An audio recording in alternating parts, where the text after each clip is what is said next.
Okay, I have been watching YouTube channel Sarah. What's the name of this? I forget. Yanasa. Yanasa TV.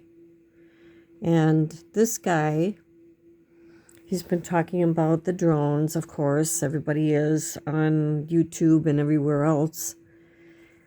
But he is coming up with his own conclusion or whatever his thoughts on it. But he's also shown stuff from various news channels and reports and so forth, and video and stuff like that.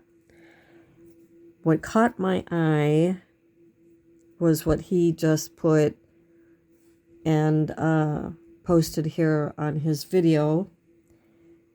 And let's look at it. If you want to watch the whole thing, again, it is YANASA TV. So let's hear what he has to say. I heard another report, and this actually just came out yesterday. Alex Jones, as crazy as he is sometimes, there are things that I agree with him on, things that I don't agree with him on. So, I don't watch his stuff that regularly, but I watched this one because I found it fairly interesting. December 15th, 2024, and I have completely solved the drone invasion mystery. But he was, he played another report from another ex-user who was talking about the possibility of these drones spraying something.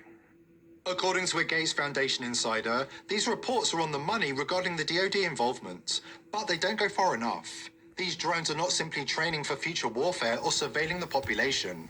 The drones are spraying a concoction of chemicals on the masses, targeting urban centers and military installations, and preparing to expand their activities across the nation. All right, listen up, because this is straight out of Jersey and it's eating me alive. I've been working at the Gates Foundation. Yeah, that Gates Foundation. The one that acts all high and mighty about humanitarian work. Let me tell you, it's all a loadable. What I've seen there, it's enough to make your skin crawl. Those drones you keep hearing about, they ain't just flying around for kicks. This is a DoD operation and we're in on it. They're spraying some engineered toxic cocktail over key spots on the East Coast. And let me tell you, they're gearing up to take it national. This ain't some overseas war. It's right here at home. It's warfare against the American people, plain and simple. But instead of bullets and bombs, it's silent, sneaky, and right in your face. Those chemicals, they're messing with your head, your mood, your focus. They're putting people in a fog, making them zoned out, confused, and too distracted to notice or fight back. Grocery store? Forget it. People walking around like zombies. Roads? Either they're driving like lunatics or slow as molasses. It's the same everywhere. Cities, small towns, even military bases. The excuse we get at the foundation is it's all for environmental monitoring or disease prevention. Yeah, sure. And I'm the Pope. The real deal? They're spreading a slow-acting disease and messing with your mind to create a population that's too docile to resist. I've been seeing this since 2021. It's like something flipped, and suddenly everyone's walking around like they're in a daze. I know who's behind it. And believe me, it's way bigger than you'd think. The Gates Foundation is just one piece of the puzzle, but they're neck deep in it. I tried to warn my colleagues, tried to tell them we're the bad guys in this story, but they're all in. They don't care.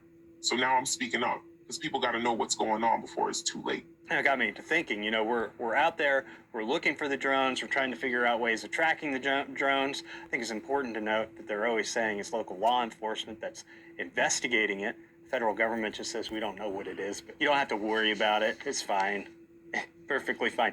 What doesn't make you feel comfortable in that situation is that our federal government doesn't know where these swarms of drones are coming from, and yet they're supposed to be protecting our homeland. And don't get me started on them protecting our homeland. It's all a mess. We all know that. In any case, to me, that's scarier.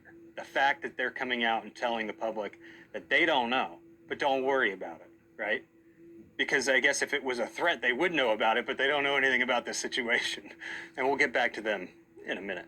But the thought that these could be drones that are spraying something. So I do think them flying at night, they're doing something either with thermal imaging, or they're doing something that is different than the uses that you would fly a drone for during the day. There's only a few objectives that I can think of that a drone would have flying at night, and that's where we kind of have to, when it comes to fact versus fiction, that's where we kind of have to throw out some things and start focusing on, well, what pieces do we know?